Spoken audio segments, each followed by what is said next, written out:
In this thing, and today I'm going over an update on my domain monarch list.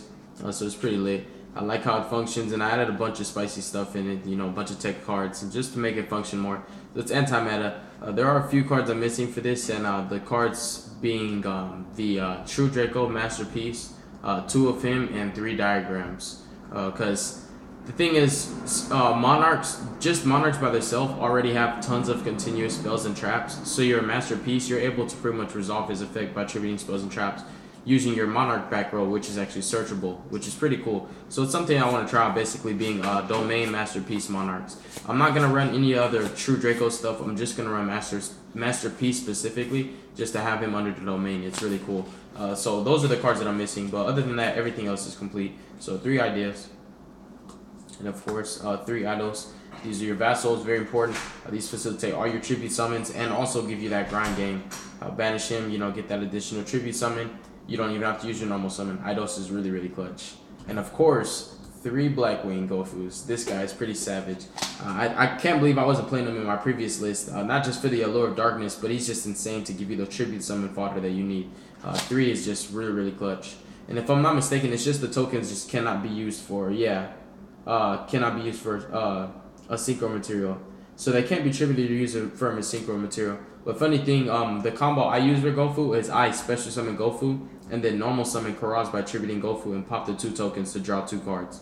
So even though the tokens can't be tributed, I don't even care about that. But nonetheless, Gofu is great tribute fodder. Because it's like if you open up with Gofu or Eidos and you have your domain, you can either, reveal, you can use your domain, reveal your, your Erebus or whichever monarch you have, then normal summon your Eidos to tribute, or you can special summon Blackwing Gofu and then still tribute summon. And if it's Aether, you could tribute Gofu, summon an Aether, then use Aether special Karaz, pop the 2 tokens off of Gofu. So Gofu just helps you to get the free draw power.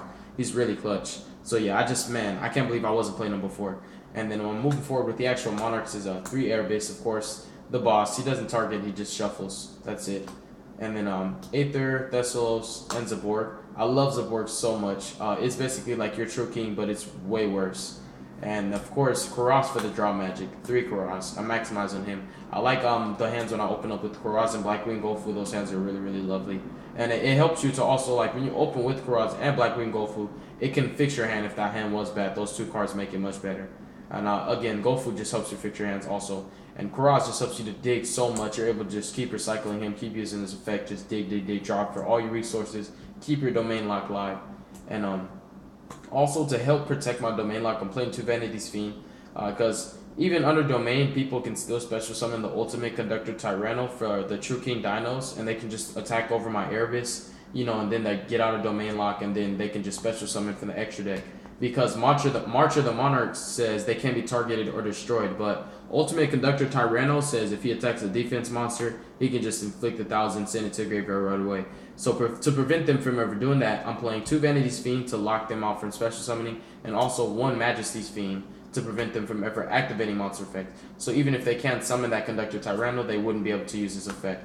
So that's really, really clutch. I like it a lot. So the Fiends, I was thinking about playing 2 and 2, but you don't want to see too many of either one in your hand. So it's either 2 Majesty and 1 Vanities, or 2 Vanities and 1 Majesty. And obviously 2 Vanities, because Vanities are a lot stronger than Majesties is.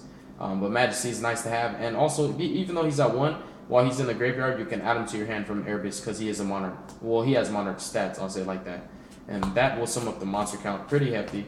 But nonetheless, I wouldn't change anything on the list. I love how the deck flows. It's really, really consistent. One thing that a lot of people argue and say Domain Monarchs are really, really bricky, which I don't understand. If Domain Monarchs were that bricky, like, if they were such a bricky deck, like, why were they so good? You feel me? And now people say, like, Domain Monarchs are bricky. So they're bricky now because Aether's at 1 and Pantheism's at 1. Like, I don't understand. How does that make them bricky? But anyways, Monarchs are insanely consistent. They're still just as powerful as before. And for people who actually do know how good Monarchs are, they know that Monarchs are strong. Because guess what, fam? Monarchs were a meta deck before Erebus, Aether, the Prime Monarch, Domain. Before that stuff existed, Frog Monarchs were a thing. Treeborn Frog, Swap Frog, Ronin Totem, Duke Frog, Caius, Ryza. It was just 3 Caius, 3 Ryza. That was it. So Monarchs have always been an insane deck. I don't know what people like. I don't understand. But they are a really, really clutch, consistent deck. And all they do is just open up the same way every single time.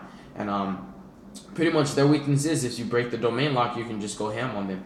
Because that's all it really is. If you're playing domain monarchs, the idea is just to lock your opponent out. That's it. And just keep drawing to maintain your board. So if your opponent outs your tribute summon monster, you're able to immediately tribute summon right away.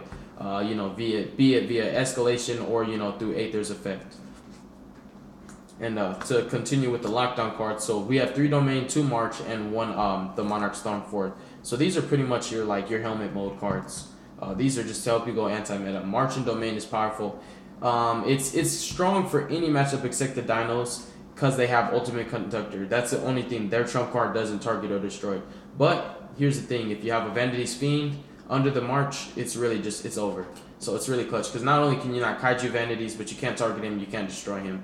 And I'm assuming that you're gonna need a special summon to be able to out that, you know, to be able to get rid of him without destroying. So it's really clutch.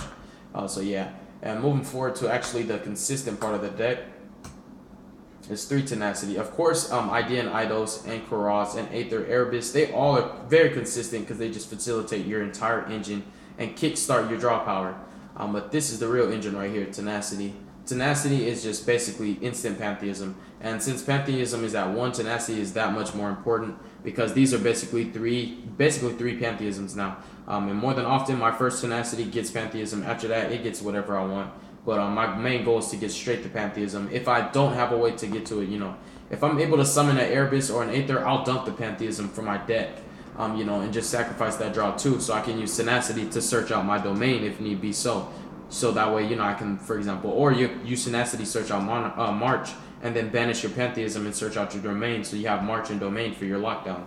So yeah, just really, really important. But moving forward, of course, triple return.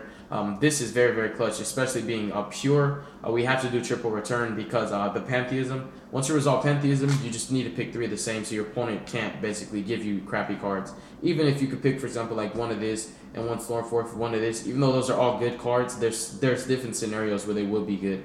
And what you're looking for is the ideal card for the ideal play. So you want to play 3 of what you want to get, you feel me? And 3 Allure of Darkness for the draw power, you have to. And the trade-in, I should be playing 2 of this, but here's the thing with it. So I was playing trade-in at 2 for the longest, and for some reason, like, you know, every time I trade in, like, I would draw into something like an Allure, you know, and then like a different card, and like it would keep drawing. But then like I'll draw into missing targets. Like I'll draw into a trade-in, and then I won't have any more level 8s. So like that was my problem. Like I would draw through my deck, but like I would draw into trade-ins with no targets. So like it was like the first trade-in I resolved was live, and then the second one, most of the time I drew it, I already like had been through so much of my deck. You know, basically my targets really are just the Erebuses, and then probably the Zaborg. Because, you know, like, Aether, I'm not going to send her from my hand off trade-in. I'm not going to send Thessalo. So it's like, realistically, I only have like 4 or 5 targets for trade-in. And it was like, once I resolved 1, you know, the second one, I was drawing dead trade-in. So I'm only playing trade-in at 1. You guys can test it out at 2 or 3, but the 1 trade-in, I know it's an awkward number, but just the 1 for the draw power. And the 1 magical planner, the same thing. This is for your continuous trap. So basically, you use your Prime Monarch to recycle 2 and draw 1. Then you use this to send it to the graveyard, draw 2 more, and then use this effect to special summon itself. So in a sense, it's like a +5. It's retarded. So Magical Planner is insane. But similar concept to Trade-In. Magical Planner actually is alive. It's live a lot more than Trade-In is. But since, you know, the same thing with Trade-In, you know, you draw into stuff where you need specific targets, I decided to play both of them at 1. So once you resolve them, you don't have to worry about drawing into, you know, their targets. Because that was the thing, you know. There'll be games when I have, like, draw power cards like Allure, Trade-In, and Magical Planner, but then it'll be like, dang, I need a Dark, or dang, I need a Continuous Trap, dang, I need a level 8. So I didn't want those awkward situational hands, if you get what I'm saying, where you need specific cards. So that's why I cut down on those cards. And then the 1 Pantheism, the 1 Rhoda, and the 1 1-for-1 to help you get to Idea faster.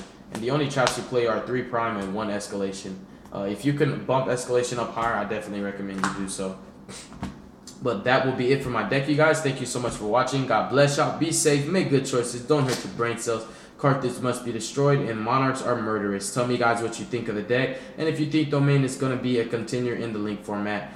Also, I need to remind you guys that this deck is incomplete. I still need my masterpieces and my Dragonic Diagram. So be looking forward to an update very soon. Thank you guys so much. God bless.